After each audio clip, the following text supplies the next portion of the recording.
सर्वेभ्यो नमः। योऽन्तः प्रविश्य मम वाचमिमां प्रसुप्तां सञ्जीवयत्यखिलशक्तिधरस्वधाम्ना अन्यांश्च हस्तचरणश्रवणत्वगादीन् प्राणान्नमो भगवते पुरुषाय तुभ्यम्। अयि भो मित्राणि,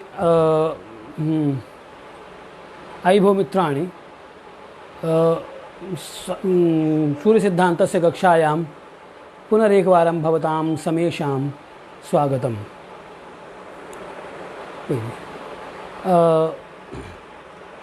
अद्य यः कारणवशात् विरामः आसीत्, अद्य आरभ्य पुनः कक्षा प्रवर्तते। तद्दिने भगणविषये चर्चा प्रवर्तमाना आसीत्। तत्र तदपि मया निर्मितमासीत् एकं चित्रं। समयाभावात् अद्य तस्य चित्रस्य निर्माणं न अभूत्। पुनः तस्य निर्माणं विधेयं वर्तते।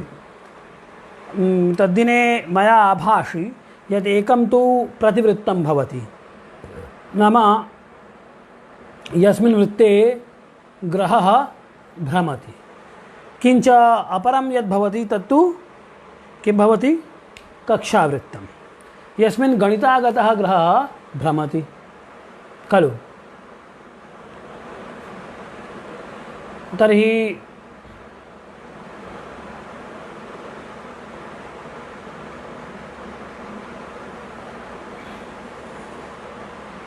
एतत् समीचीनं न अभूत्।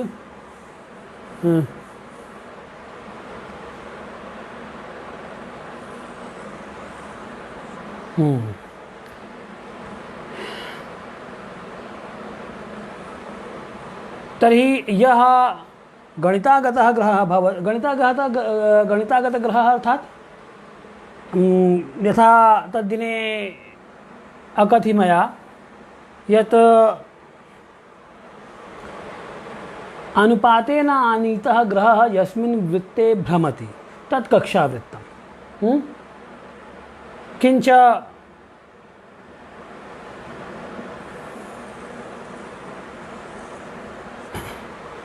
प्रत्यक्षवेदोपलब्ध यः ग्रहः भवति,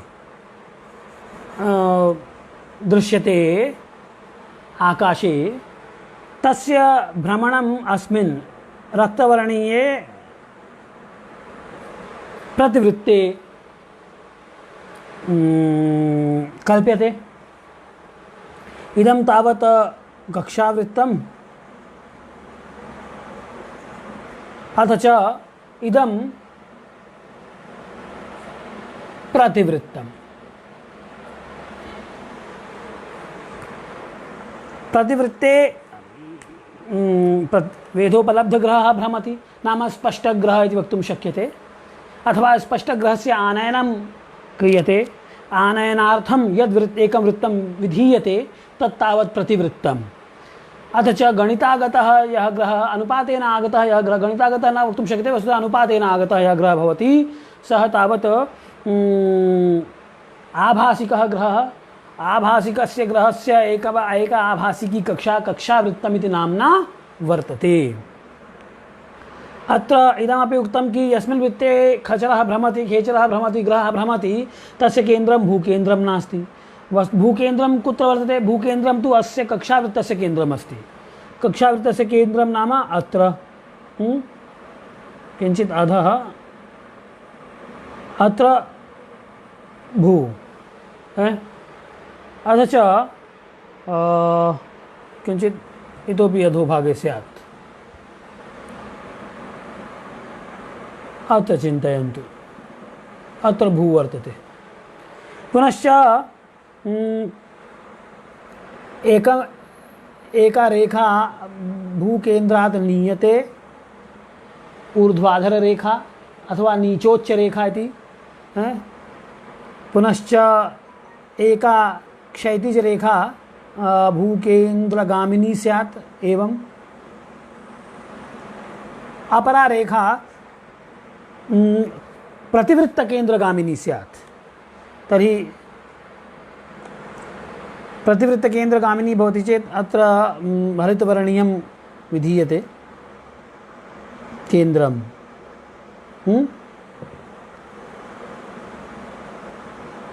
यतो इदं कक्षावृत्तस्य केन्द्रं खलु। पुनश्च अत्र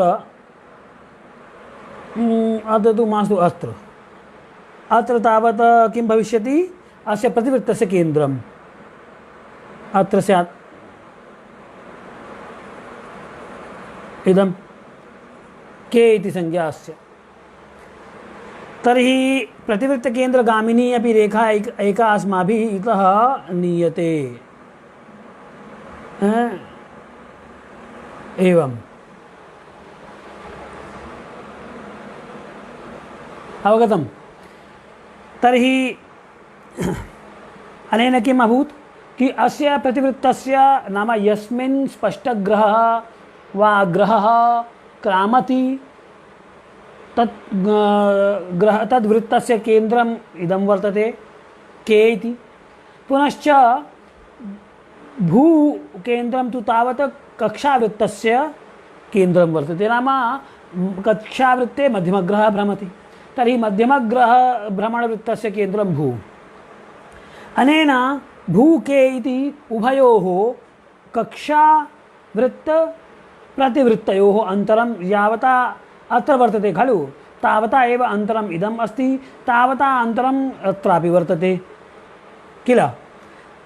अस्तु, तर्हि इदमेव परमम् अन्तरं वर्तते।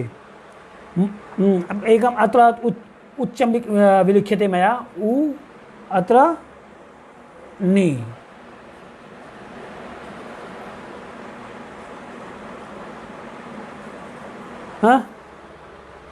तर्हि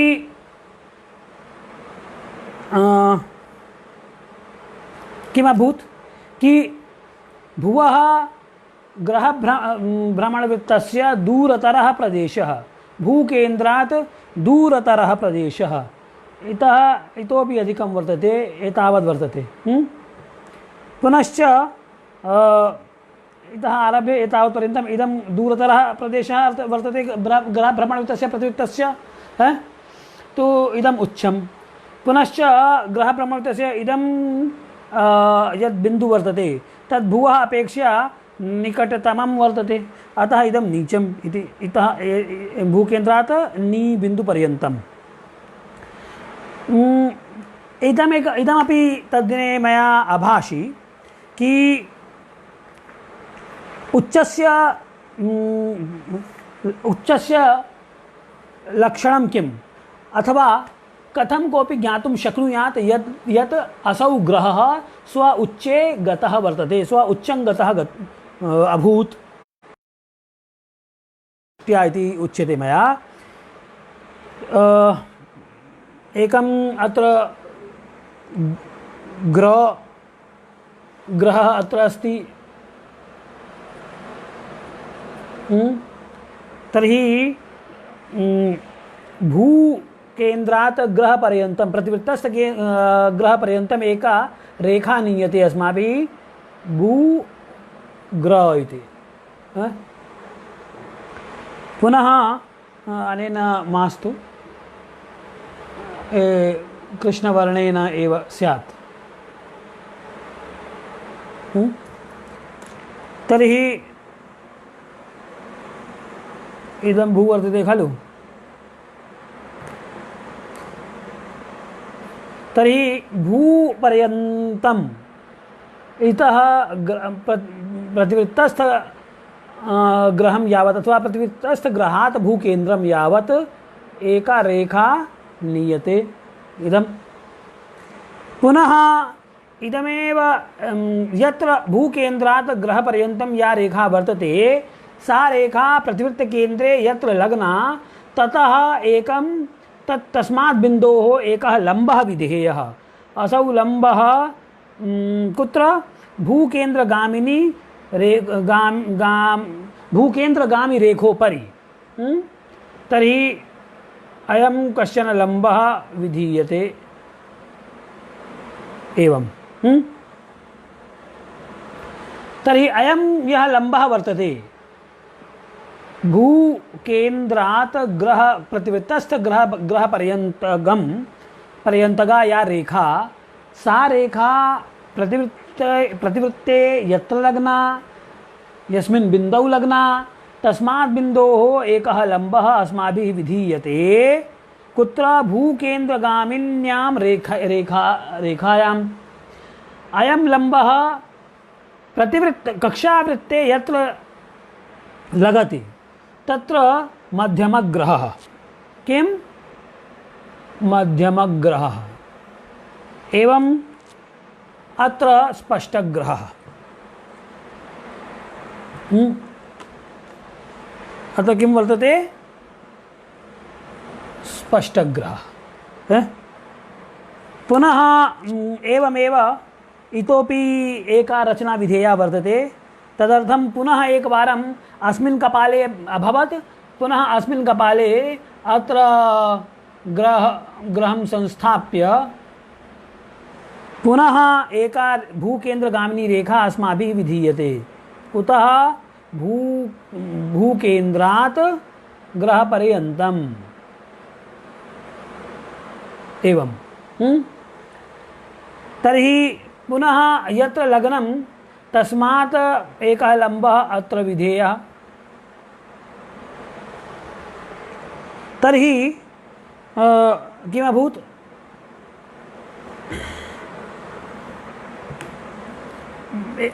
यथा अस्मिन् कपाले रचना अभूत् तथैव अस्मिन् कपालेपि अभवत्। इदं तावत् के, इदं तावत् भू। तर्हि पुनः अत्र मध्यमग्रहः, अत्र तु स्पष्टग्रहः। इदं रचना जाता। सम्प्रति अध्ययनं मित्राणि, तद्दिने मया अभाषि यत् उच्चस्य कथं ज्ञानं स्यात् एतदर्थं लक्षणद्वयं वर्तते। प्रथमं तु तावत् यदा उच्चस्थो ग्रहः भवति, उच्चस्थः ग्रहः यदा स्यात् तदा तु गतौ सर्वाल्पता भवेत्। गतिशून्यत्वं मास्तु, प्रत्युत गतौ सर्वाल्पता स्यात्। नाम गतिः मध्यमग्रहापेक्षयापि ह्रियमाणा भवेत्। नाम संपूर्ण भगणकाले तावान् अल्पगतिकः ग्रहः न क्वापि भवति तस्मिन् भ्रमण प्रतिवृत्ते। इसके अलावा अन्यत्र कहीं पे भी वो क्या होगा, इतनी कम स्पीड नहीं होगी जितनी की कम स्पीड उच्च पर होती है। ये उच्च बिंदु है। तो इस उच्च बिंदु पर so how you can recognise that the planet is at the opposite. There are two symptoms. Number one is the movement of the planet will be least, minimum, and number two, the true planet will be equivalent to mean planet. मध्यम ग्रह और स्पष्ट ग्रह ये बराबर हो जाएंगे।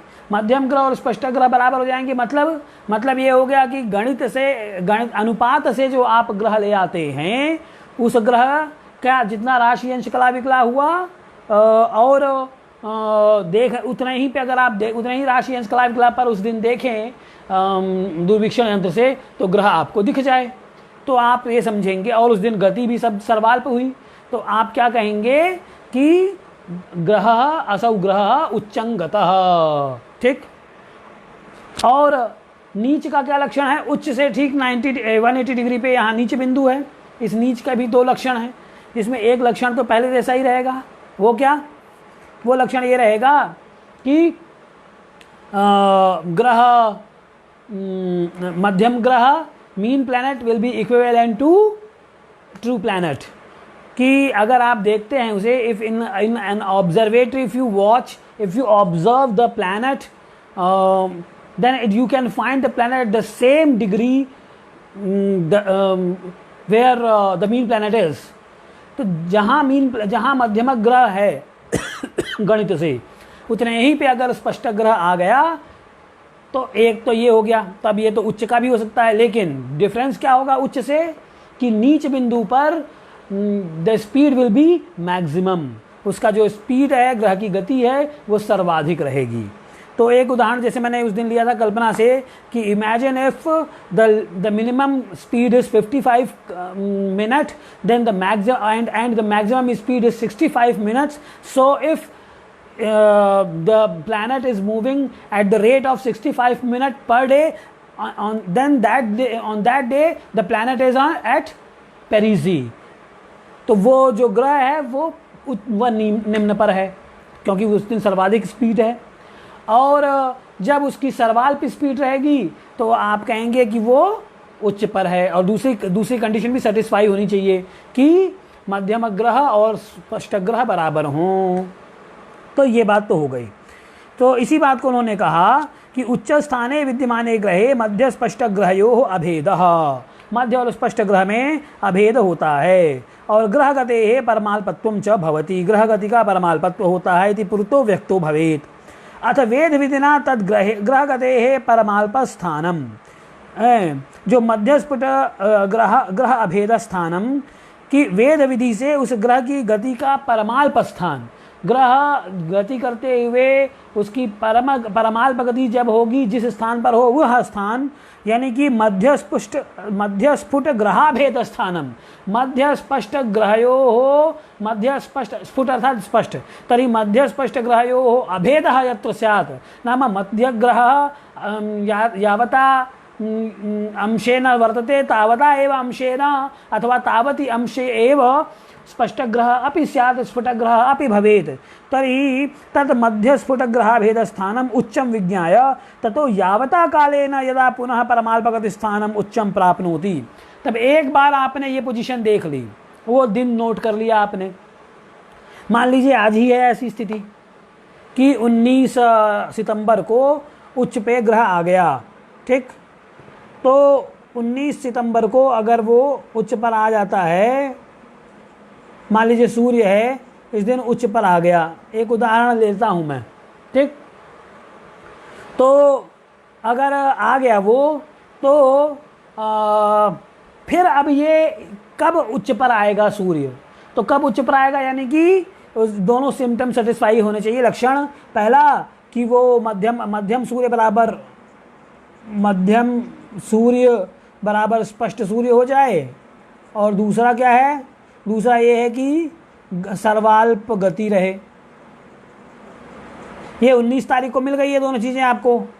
अब फिर ये जिस दिन मिलेंगी हैं, वही उसका एक भगण काल हो जाएगा उच्च का, ठीक है।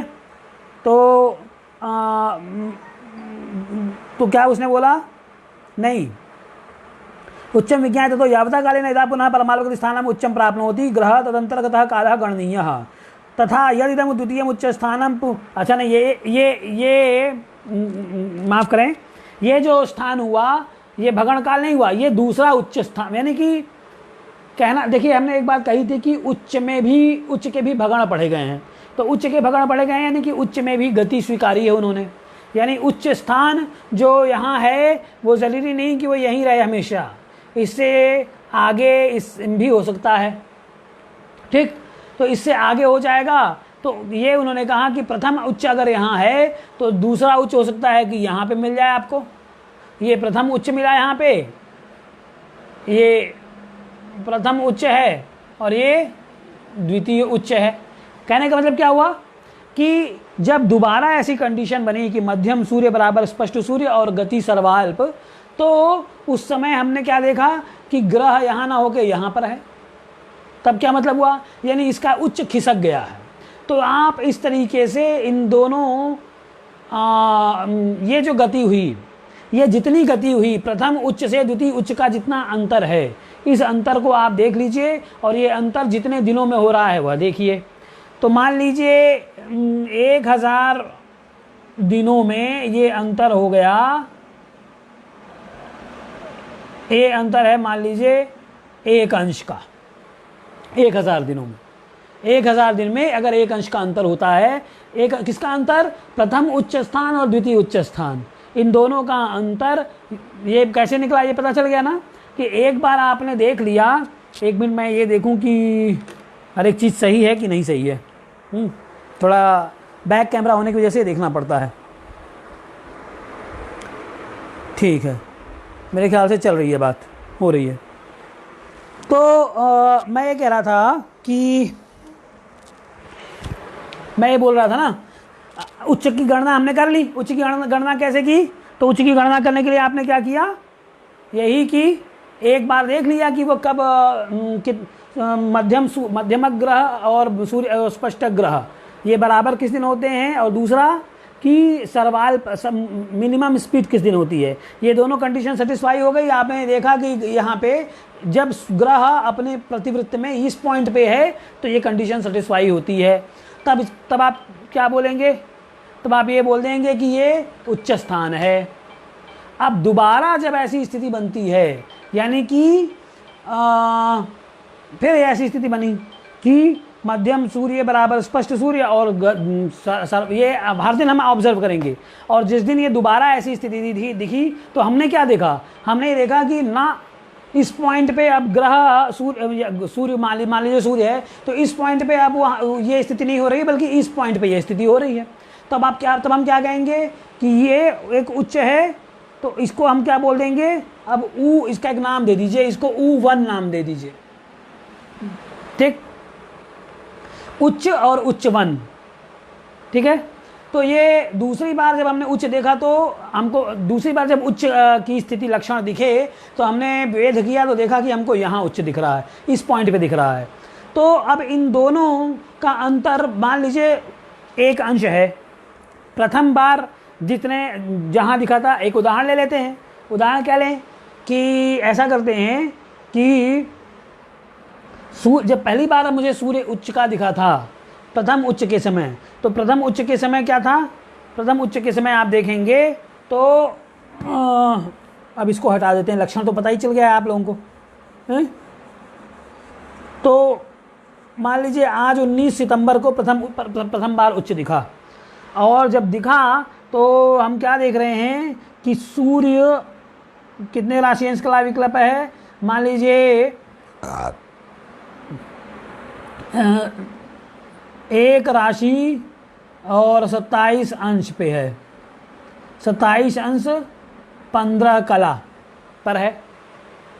ठीक, जब कब 19 सितंबर को, 19 सितंबर यानी आज हमने ये क्या लिया है, हमने एक एग्जाम्पल लिया। क्या एग्जाम्पल लिया कि हम कल्पना करते हैं कि आज today on 19 September the sun is at apogee, सूर्य जो है वह उच्च पर है। तो हमने क्या किया, इस उच्च के लक्षण हमने देखे उसमें कि ये जो 1:27:15 पे हम देख रहे हैं, मान लीजिए ये पॉइंट 1:27:15 है, ये वाला उच्च हमने जब देखा तो जो अनुपात से आया वही हमको उतने ही पर ही हमको ग्रह दिख गया। और उसके बाद गति भी उसकी सर्वाल्प थी। मान लीजिए वो गति होती है 55 कला को हम मिनिमम मान लेते हैं। मैं सारा का सारा कल्पना पर ही कह रहा हूँ, क्यों कल्पना पर मैं क्यों कहता हूँ, क्योंकि ये तो वेद का विषय है ना भाई। आप जब देखेंगे तब आप नोट डाउन करेंगे कि आज कितनी गति है और कितने पर जाकर वह उच्च हो रहा है, इत्यादि इत्यादि, ये सारी बातें होंगी। तो इसलिए अभी आपको इस समय समझना है तो एक कल्पना, एक इमेजिनेशन करनी पड़ेगी, कुछ मान के चलना पड़ेगा। तो हमने ये माना कि आज 19 सितंबर को सूर्य जो है उच्च पर है, और ये बिंदु ये है यहाँ पर है। और हम क्या देखते हैं कि यहाँ पर जब हमने देखा तो सूर्य की स्थिति क्या आई, एक राशि 27 अंश 15 कला, गति हमको 55 कला दिखी, आज की सबसे कम दिखी। आज के इतने कम गति इससे पहले मुझे नहीं दिखी थी। अब दूसरी बार जब सूर्य हमको ये स्थिति बनी कि सूर्य की स्पीड 55 कला हो गई और जो मध्यम सूर्य और स्पष्ट सूर्य बराबर हो गए, तो वो जो मध्यम सूर्य स्पष्ट सूर्य बराबर होंगे वो पोजीशन तो वो चीज़ तो आप ऐसे अगर हम ये कल्पना कर लें कि दूसरी बार जब ये उच्च स्थिति हुई तो सूर्य मान लीजिए कि ये स्थिति होती है तो सूर्य एक राशि 27 अंश की जगह मान लीजिए 28 अंश पे आ गया और 15 कला पर है, ये स्थिति बन रही है। एक उदाहरण लीजिए, तो इस दिन भी स्पीड जो है वो 55 कला मान लीजिए है। ठीक, हमने ये उदाहरण लिया और ये कितने दिनों में दिखा हमें? ये स्थिति आई है 1000 दिनों में। ठीक है, तो 1000 दिन का मतलब ये हो गया कि 365 गुणे 3 कर लीजिए। तो 365 गुणे 3 करेंगे तो कितना आएगा? 365 गुणे 3 क्यों करेंगे भाई? 365 दिन होते हैं ना एक वर्ष में, तो कितने वर्ष हो रहे हैं इसको हम देख रहे हैं। तो 365 गुणे 3 कर लीजिए, तो 3 पचे 15, 3 छंग 18, 1 19, 3 3 9 1 10, यानी कि 3 वर्ष पूरे नहीं, 3 वर्ष में 95 दिन कम। 95 दिन कम का मतलब क्या हुआ? 3 महीना कम। तो यानी 3 महीना कम, 3 वर्ष में 3 महीने कम। तो 3 वर्ष में 3 महीने कम, यानी कि अभी चल रहा है 19 सितंबर, आज चल रहा है तो 19 सितंबर 2020, तो 19 सितंबर 2021 1 वर्ष हो गया, 19 सितंबर 2022 2 वर्ष हो गए और 19 सितंबर 2023 3 वर्ष हो गए। तो 19 सितंबर से 3 महीना पीछे आ जाइए। तो 3 महीना पीछे आएंगे तो 19 सितंबर से 19 अगस्त, 19 अगस्त से 19 जुलाई और 19 जुलाई से 19 जून। मान लीजिए ये स्थिति 19 जून को तक होती है अप्रॉक्सीमेटली, हर एक चीज़ मैं कल्पना से ही कर रहा हूँ।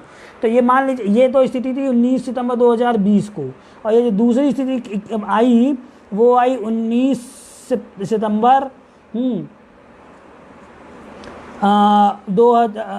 19 जुलाई जून या 15 जून मान लीजिए, 15 जून 2023 को ये स्थिति बनती है।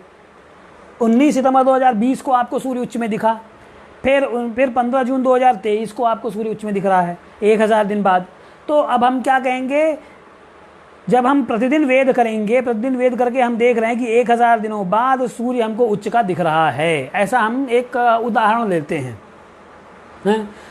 तो अब इतने दिनों में सूर्य उच्च होता नहीं है, लेकिन मैंने कहा ना कि मैं सिर्फ एक उदाहरण लेके चल रहा हूँ। अभी क्यों नहीं एग्जैक्ट बता रहा हूँ मैं, क्योंकि अगर अभी एग्जैक्ट बताऊँगा तो फिर स्पष्टाधिकार में आप क्या पढ़ेंगे। तो ये हो गया कि 1000 दिनों में मान लीजिए एक अंश, तो ये उच्च, तब उस समय जब 15 जून 2023 को देखा आपने, तो ये सारी की सारी स्थितियाँ थी कि सूर्य सर्वाल्प गति पे था। और इस दिन आप देखेंगे तो जितना वेद पे है उतना ही जो है आपको वो गणितागत ग्रह भी दिख रहा है। तो ऐसे में क्या हो जाएगा, लेकिन तब आपने क्या तो देखा क्या आपने कि लेकिन उस समय सूर्य एक राशि 28 अंश 15 कला पे, यानी यहाँ पे है।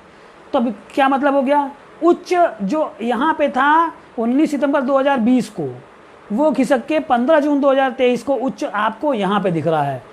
तो ये जो अंतर हुआ उच्च में, उच्च का जो ये स्थानांतरण हुआ, ये 1 अंश का है। और ये 1 अंश कितने दिनों में हुआ? ये 1 अंश हो रहा है 1000 दिनों में। ठीक, ये 1 अंश उच्च खिसका 1000 दिनों में। तो अगर 1 अंश 1000 दिनों में, तो 360 अंश कितने दिनों में? ये एक सिंपल कैलकुलेशन है, ठीक है ना। तो 360 अंश जो है 1000 गुणे 360 कर लीजिए, तो ये कितना हो जाएगा? 1 2 3 4 और 36, इकाई दहाई सैकड़ा हजार 10,000 लाख, 3,60,000 दिनों में एक पूरा उच्च का भगण हो जाएगा। बात समझ में आ गई? तो उच्च के भगण निकालने का ये तरीका है। अब सूर्य का इतने ही दिनों में होता है, मैं ये नहीं बोल रहा आपसे, ठीक, या किसी भी ग्रह का इतना ही होता है, मैं ये नहीं कह रहा। ये जब हम आगे मैं फिगर्स इसलिए नहीं अभी डिस्क्लोज कर रहा हूँ, इसलिए नहीं बता रहा हूँ क्योंकि उसमें उलझ के नहीं रहना है। अभी हमें कॉन्सेप्ट समझना है, ये कॉन्सेप्ट समझ लेंगे, बेसिक क्लियर हो जाएगा, तो मध्यमाधिकार या उसके आगे के अधिकारों में आपको सहायता मिलेगी। तो मित्रों, इस तरीके से हमने क्या किया, उच्च के भगण का भगण निकाला, ठीक है। तो इसी बात को उन्होंने बोला कि यदि द्वितीय, तो उन्होंने क्या कहा कि यदि द्वितीयम उच्च स्थानम पूर्वोच्च स्थानात अग्रतो भवति, यद इदम द्वितीयम उच्च स्थानम, ये जो दूसरा उच्च स्थान है वो पहले के उच्च स्थान से आगे होगा। इति पूर्वागति उच्चस्यापि सिद्ध्यति, तो उच्च की भी पूर्वागति सिद्ध होती है कि उच्च में भी पूर्वाभिमुखी गति है, ग्रह की समान वह भी पूर्व की ओर खिसक रहा है। ठीक है, तो तद उच्चयो अंतरम विज्ञाय, अब यही इन दोनों उच्चों का अंतर जान लेंगे। यदि एतावता कालेना एतावती उच्च गति ही लभ्यते, इतने समय में, कितने समय में हमने कल्पना की थी कि 1000 दिनों में हम, तो 1000 दिनों में यानी एतावत भी दिन ही या एतावता कालेना इनकी उच्च में इतनी गति, कितनी गति है, 1 अंश की गति हुई 1000 दिनों में। तो अगर एतावता कालेना एतावती उच्च गति ही लभ्यते तथा युग कालेन किम, बात समझ में आ गई ना। इस प्रकार से तो इसमें क्या होगा, ये इन्होंने सीधे निकाल लिया कि एक महायुग में कितने अंश हो गए, तो वो अंश बहुत हो सकते हैं, उसके भगण बन जाएंगे। 360 अंश से ज़्यादा जहाँ आया उत्तर वो भगण में कन्वर्ट हो जाएंगे, चक्कर में कन्वर्ट हो जाएंगे।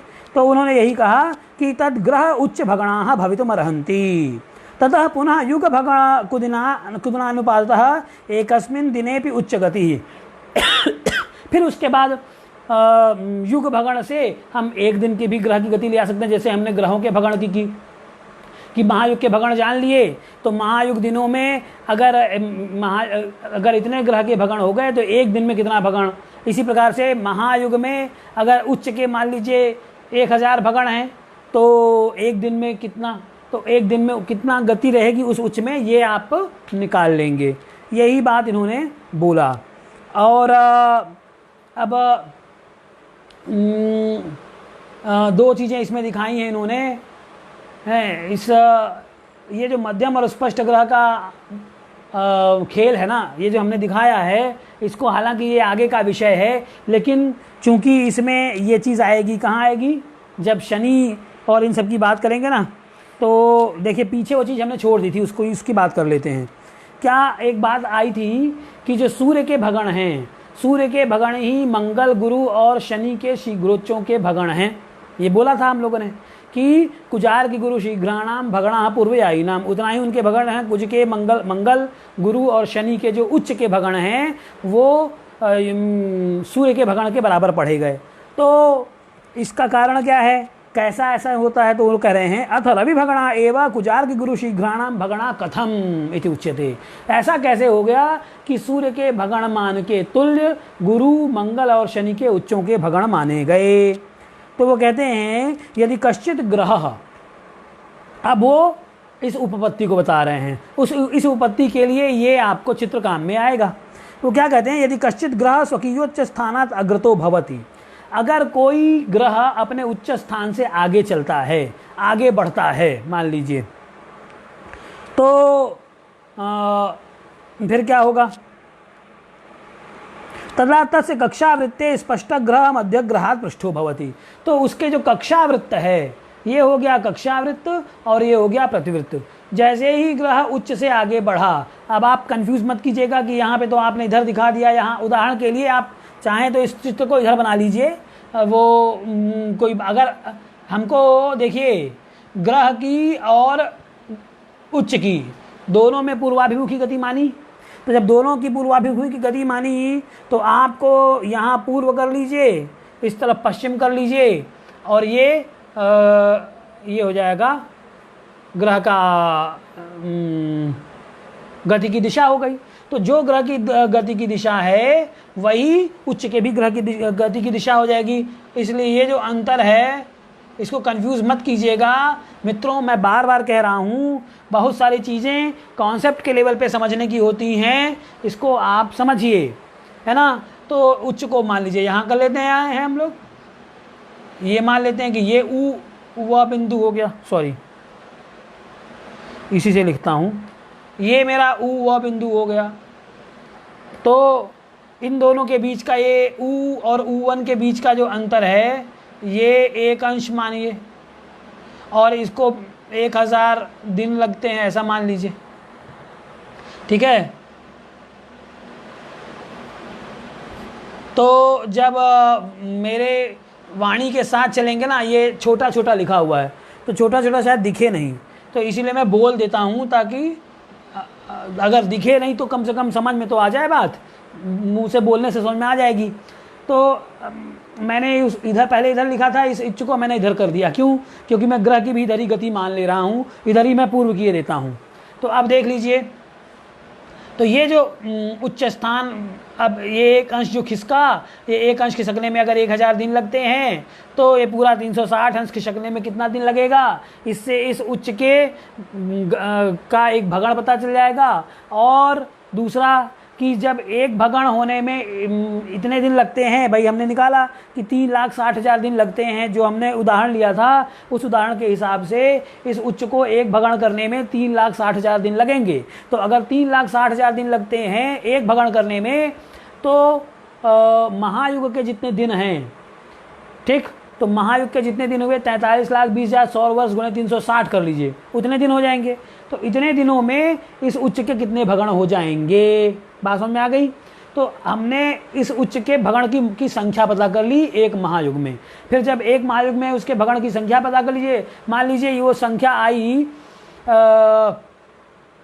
1,000 मान लीजिए कि 1,000 उच्च के भगण हो गए महायुग में इस उच्च के। तो 1,000 भगण अगर एक महायुग में, तो फिर हम वैसे फिर उसको लिख दूं क्या? इसको लिख देने से बात समझ में आएगी। देखिए बहुत सारी चीज़ें ऐसी जो होती हैं ना, वो लिखना पड़ता है मित्रों, हैं।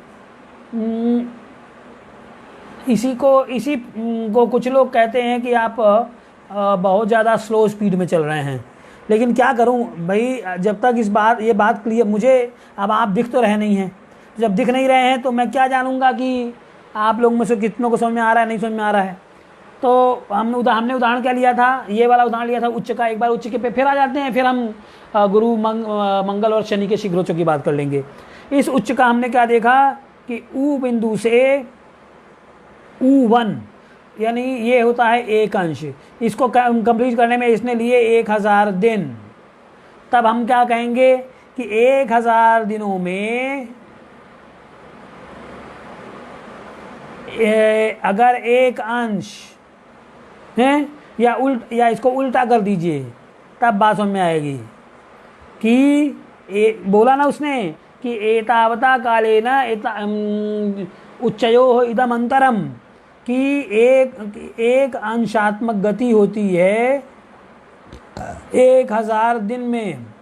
तो 360 अंशात्मक यानी कि एक भगण कितने समय में पूरा होगा? तो 1,000 गुणे 360 आपने कर लिया, और इससे आपने क्या लिया है? 3,60,000 दिन ये ले आए आप कि एक भगण करने में इस उच्च को 3,60,000 दिन लगेंगे। फिर हमने क्या किया कि भाई अगर 3,60,000 दिनों में दिनई ही एतावत भी कुदिनई ही यदि एक भगण, एक भगण अगर मान लीजिए होता है इसमें, तो महायुग कुदिनई ही कितना? महायुग के 52 दिन जितने होते हैं, उन 52 दिनों में कितना हो जाएगा ये? तो क्या हो जाएगा? एक भगण 1/3,60,000 गुणे महायुग 52 दिन, यानी महायुग 52 दिनों में को 3,60,000 दिनों से भाग दे दीजिए, तो जितना आ जाएगा वो आपका क्या आ जाएगा? ये उच्च के भगण के मान आ गए। मैं भाग नहीं दूंगा, मैं एक सिंपल फिर ले लेता हूँ। इसमें भी कल्पना कीजिए, और मान लीजिए कि ये 1,000 भगण आते हैं, ठीक। तो 1,000 भगण आ गए महायुग में 1,000 भगण आए इस उच्च के। तब क्या करेंगे?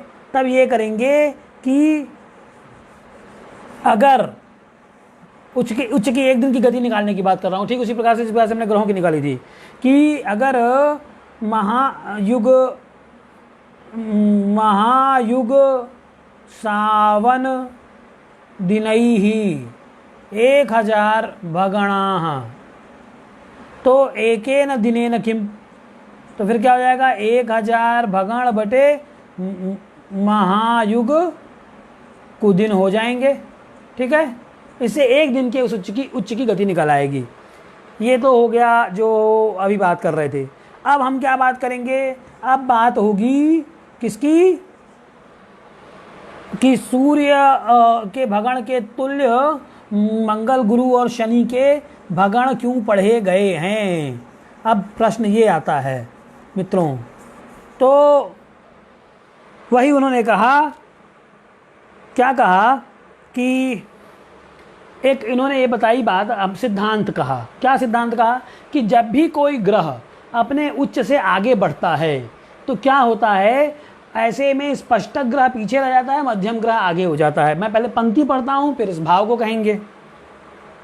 कह रहे हैं कि यदि कश्चित ग्रह स्वकीय उच्च स्थानात् अग्रतो भवति, कोऽपि ग्रह चिन्तयतु अयं ग्रह वर्तते इदं तावत् उच्च स्थानमस्य, तो अस्मात् उच्च स्थानात् सम्प्रति इदम उच्चम मास्तु, अन्यथा भ्रमः संभ्रमः उत्पद्यते। अभी उच्च के भगण की बात हो गई, इसलिए अभी हम यहाँ पे एक ही उच्च लेंगे, 2 उच्च मत लीजिए, ताकि आपको किसी प्रकार का कंफ्यूजन ना हो।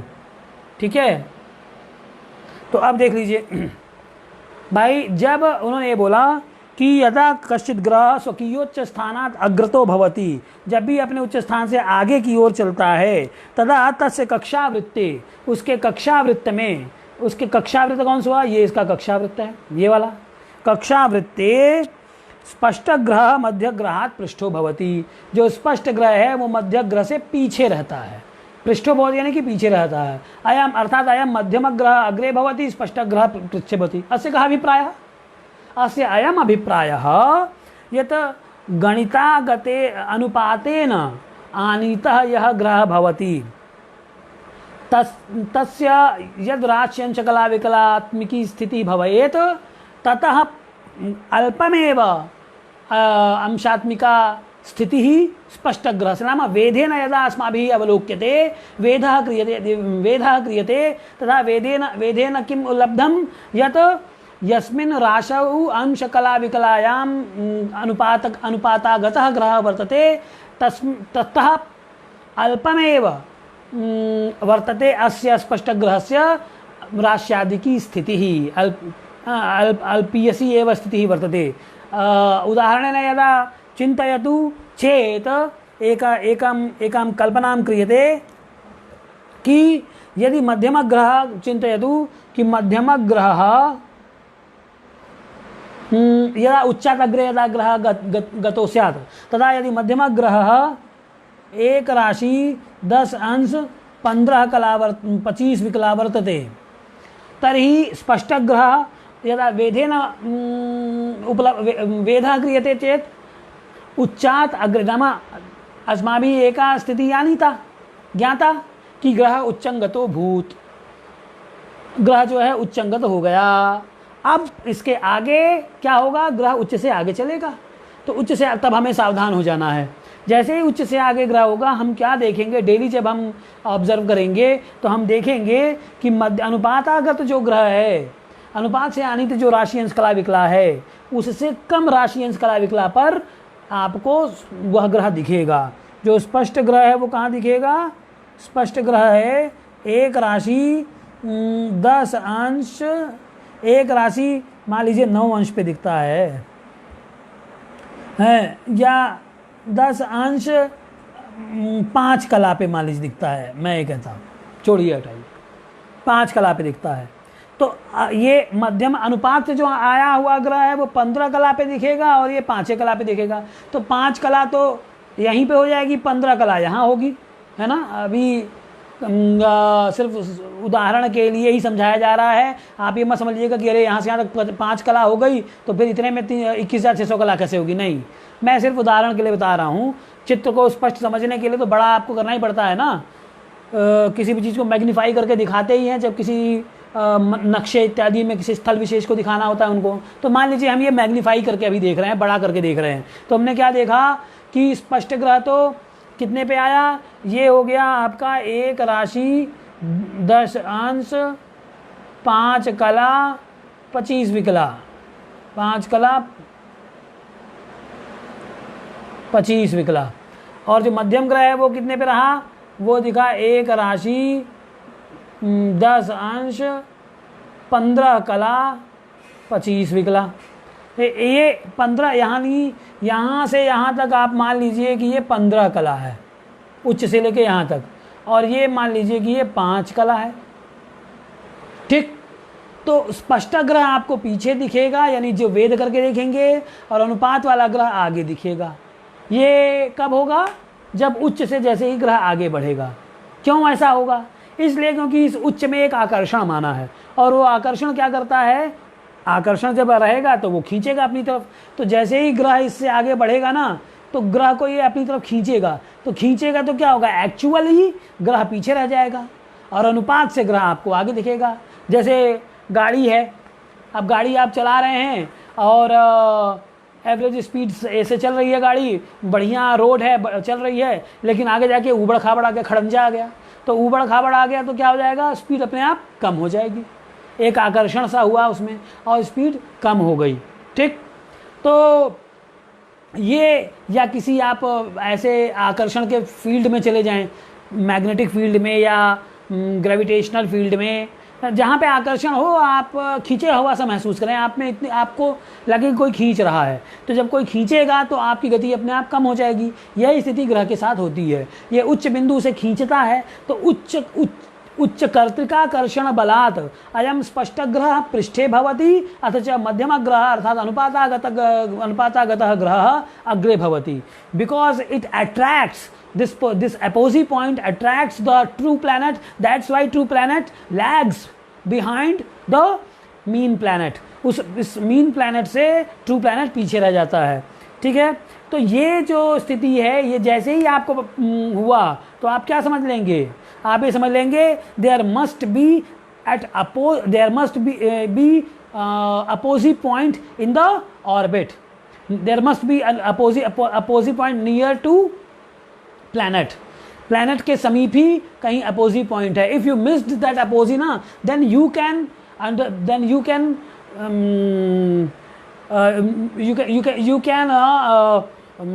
read between the lines. You can understand this by noting down by scribbling down the statistic. You can understand that there is an opposite point near to true planet. That's why true planet is lagging behind the mean planet. वो इससे पीछे हो गया, इसलिए आप क्या कह सकते हैं कि ये स्पष्ट ग्रह जो है के आसपास कहीं उच्च बिंदु है, क्योंकि उच्च कर्तिक आकर्षण की वजह से एक पीछे खींच लिया गया और जो मध्यम ग्रह वो आगे हो गया। ये स्थिति क्यों मैं बता रहा हूँ, ये स्थिति इसलिए बता रहा हूँ क्योंकि उन्होंने ये बोला, देखिए आगे पढ़ते हैं तो समझ में आ जाएगी बात। कहा कि स्वकीय उच्च स्थानात यदा कश्चित ग्रह स्वकीय उच्च स्थानात अग्रतो भवति, यदा कोपी ग्रह अपने उच्च स्थान से आगे बढ़ता है तो क्या होता है कि तस्य कक्षावृत्ते, उसके कक्षावृत्त में स्पष्ट ग्रह मध्य ग्रहात पृष्ठे भवति, पृष्ठतो भवति तथा उच्चात पृष्ठतो विद्यमाने ग्रहे। और जब हम उच्च से पीछे अगर ग्रह है, जैसे मान लीजिए ये पोजीशन है ग्रह की, तो ऐसी स्थिति में क्या होगा, उच्चात पृष्ठतो विद्यमाने ग्रहे स्पष्ट ग्रह मध्य ग्रहात अग्रे भवति। जो स्पष्ट ग्रह है वो मध्यम ग्रह से आगे होगा, मध्यम ग्रह पीछे रहेगा, स्पष्ट ग्रह आगे रहेगा। वही सेम लॉजिक लगेगा कि ये उच्च जो है वो खींचता है, तो खींचता है since it is attracting, that's why it is moving fastly towards the opposite. जो इसको उच्च बिंदु उसको चूंकि खींचेगा, इसलिए जो ट्रू प्लैनेट है, जो स्पष्ट ग्रह है, उसमें उच्च कर्तिक आकर्षण के कारण उसकी गति बढ़ जाएगी है, और गति बढ़ जाएगी, और उससे क्या होगा कि ये आगे आपको दिखेगा और मध्यम ग्रह पीछे दिखेगा। यानी इस तरफ क्या पोजीशन हो जाएगी, इस तरफ पोजीशन मान लीजिए हम करते हैं कि मध्यम ग्रह ये उच्चात अग्रे ये है, और उच्चात पृष्ठे में देख लीजिए, उच्चात पृष्ठे में क्या होगा, तो उच्चात अग्रे में उच्चात पृष्ठे में क्या हो जाएगा, उच्चात पृष्ठे में ये होगा कि स्पष्ट ग्रह ये आगे रहेगा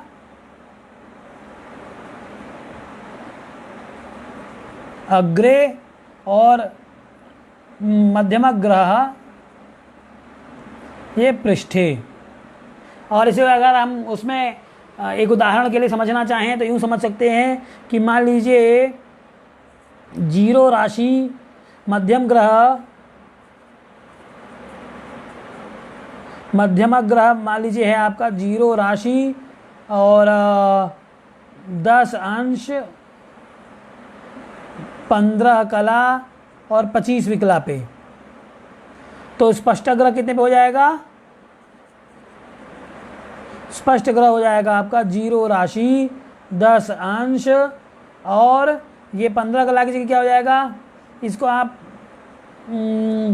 10 कला मान लीजिए और इसको 20 कला कर दीजिए, 25 विकला। तो ये स्पष्ट ग्रह कितने पे हो गया? ये स्पष्ट ग्रह हो जाएगा जीरो राशि 10 अंश 25 कला 25 विकला। और ये मध्यम कितने पे हुआ?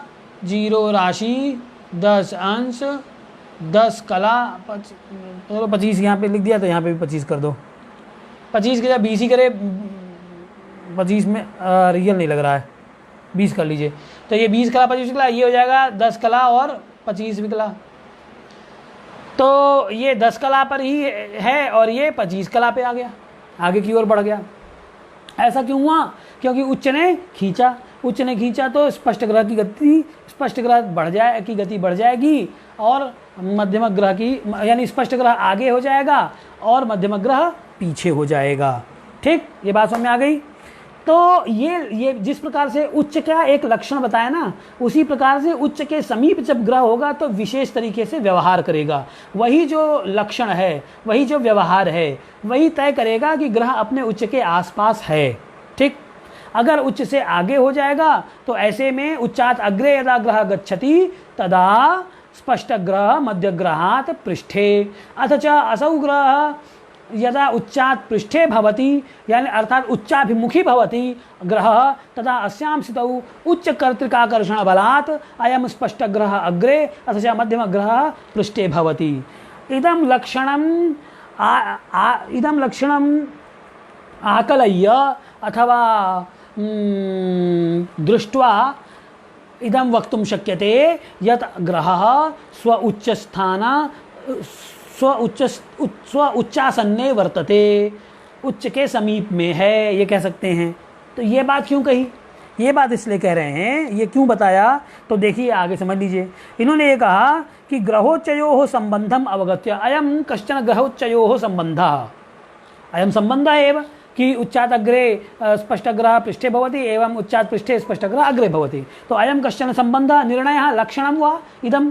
तो इस लक्षण को जानकर, इस संबंध को जानकर होता क्या है कि यदा सूर्यात अग्रे, सूर्य से आगे कुजे गुरौ शनौ च विद्यमाने, जब मंगल गुरु और शनि होते हैं अपने अपनी कक्षाओं में, जब सूर्य जितने राशि अंश कला विकला पर हो, उससे जैसे ही वो आगे बढ़ते हैं, चाहे मंगल हो चाहे गुरु हो चाहे शनि हो, तो होता क्या है, उनका जो स्पष्ट मंगल है, मैं अब ये मंगल का उदाहरण ले लीजिए कि जैसे ही सूर्य से आगे मंगल चलेगा तो क्या होगा कि स्पष्ट मंगल मध्यम मंगल से पीछे रह जाएगा। ठीक, स्पष्ट मंगल यहाँ रह जाएगा, मध्यम मंगल यहाँ रह जाएगा। मंगल की कक्षा, अगर हम इसे मंगल का कक्षावृत्त हम मान ले में इसे, तो क्या होगा कि जैसे ही सूर्य से आगे बढ़ा कौन, मंगल है। तो अब इसको एक उदाहरण लेके देख लीजिए। तो इसे मान लीजिए सूर्य है यहाँ पे, तो अब सूर्य को ले लीजिए ऐसे कि सूर्य एक राशि 10 अंश 15 कला 25 विकला पे अगर मान लीजिए हो, और मंगल आपका कितने पे है, मंगल एक राशि 10 अंश 5 कला 25 विकला, नहीं अभी ये आपको मध्यम और स्पष्ट मंगल कहना पड़ेगा इसको, तब बात बनेगी। तो एक और यानी इसमें डेटा लिखना पड़ेगा, इसे स्पष्ट मंगल कह दीजिए और मध्यम मंगल एक ये हो जाएगा मध्यम मंगल एक राशि 10 अंश 15 कला 25 विकला पे रहेगा और स्पष्ट मंगल एक राशि 10 अंश 5 कला 25 विकला पे। तो स्पष्ट मंगल यहाँ हो गया और मध्यम मंगल ये हो गया, ये स्पष्ट मंगल है, ये मध्यम मंगल हो जाएगा। ठीक, कब ऐसा हुआ? जब सूर्य से आगे जैसे ही मंगल जाएगा। तो एक सूर्य को भी का भी पढ़ लेते हैं ना, सूर्य को भी पढ़ लीजिए। सूर्य को क्या पढ़ लें? सूर्य का मान लीजिए होता है, सूर्य है एक राशि,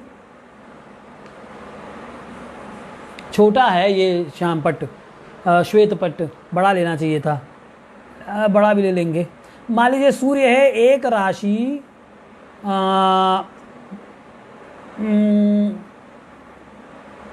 एक अंश 15, एक अंश को मानते हैं आप सीधे 9 अंश कहिए ना, 9 अंश 15 कला 25 विकला मान लीजिए है सूर्य। और मंगल जो है जैसे ही एक राशि 9 अंश 15 कला 25 विकला क्रॉस करता है और आगे बढ़ता है, मंगल एक राशि, जब हम वेद करके देखते हैं तो मंगल कहाँ पे है? एक राशि 10 अंश 5 कला 25 विकला। और गणित से हमें कहाँ दिखा? एक राशि 10 अंश 15 कला 25 विकला। गणित से अनुपात से दिखा हमको मंगल एक यहाँ आगे एक राशि 10 अंश 15 कला 25 विकला पे। और वेद करके हमने देखा तो कहाँ मिला हमको? एक राशि 10 यहाँ मिला, एक राशि 10 अंश 5 कला 25 विकला पे मिला। कब? जब वो सूर्य से आगे हुआ। तो इसका मतलब क्या हुआ? इसका मतलब ये हुआ कि सूर्य ही उसका उच्च है, क्योंकि उच्च से ही, उच्च के साथ ही ऐसा, उच्च और ग्रह में ही ऐसा संबंध होता है कि जैसे ही उच्च से आगे ग्रह होता है, स्पष्ट ग्रह पीछे हो जाता है और मध्यम ग्रह आगे हो जाता है। तो अब जब हमने ये देखा कि सूर्य से जैसे ही आगे मंगल चलता है हुआ तो स्पष्ट मंगल पीछे और मध्यम मंगल आगे, तो हम क्या मानेंगे? हम ये मान लेंगे कि सूर्य ही उनका उच्च है।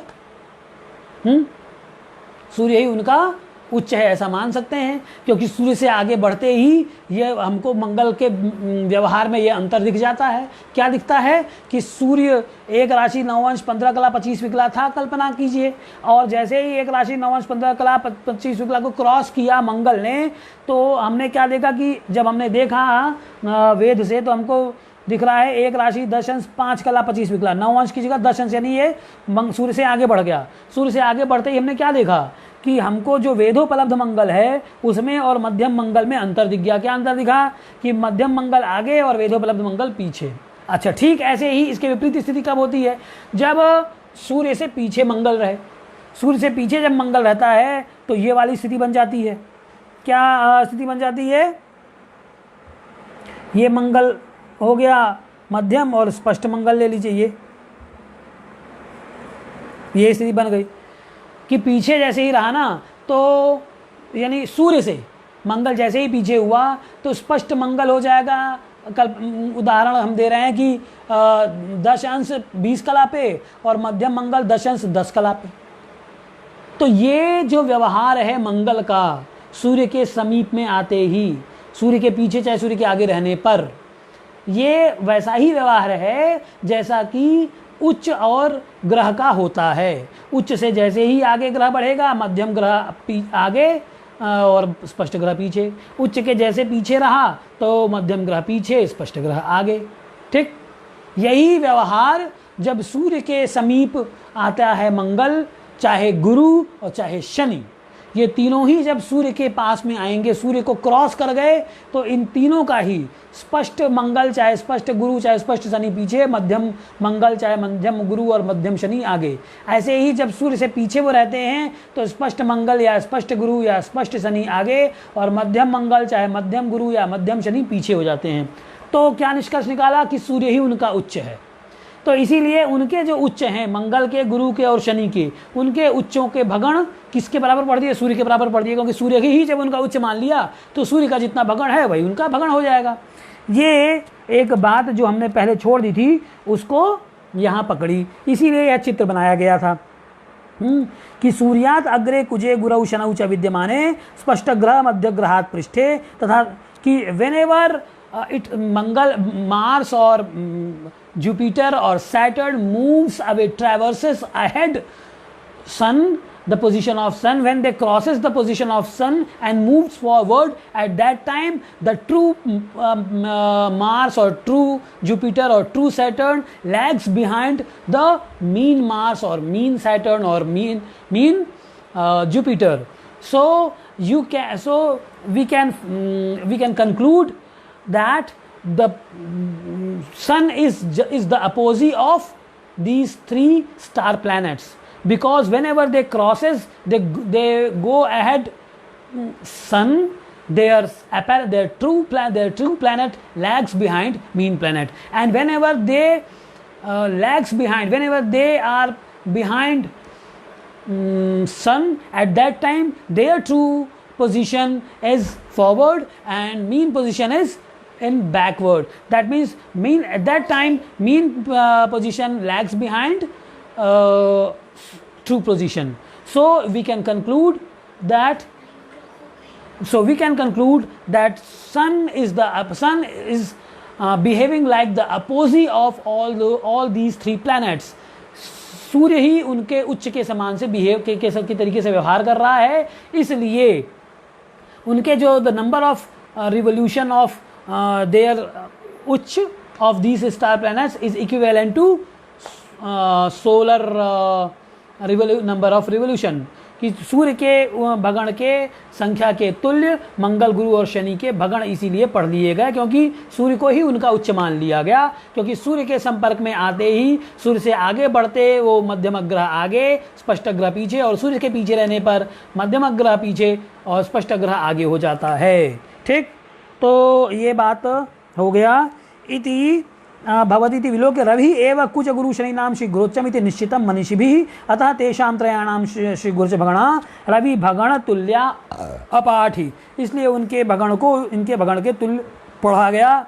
अब मित्रों पात की चर्चा कल करेंगे, आज इतना ही काफ़ी है। कल का मतलब हुआ अब जो नेक्स्ट कक्षा होगी यानी गुरुवार को होती है ना, तो गुरुवार को हम ये चर्चा करेंगे।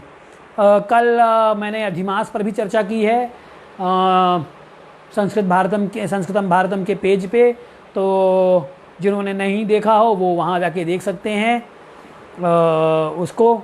और जो अधिमास से संबंधित भी अगर आपके प्रश्न हों तो उनको भी आप रख सकते हैं। इन्हीं शब्दों के साथ आई एम साइनिंग ऑफ, मैं विराम दे लेता हूँ। सबको प्रणाम। जयतु संस्कृतम, जयतु भारतम, जयतु ज्योतिषम।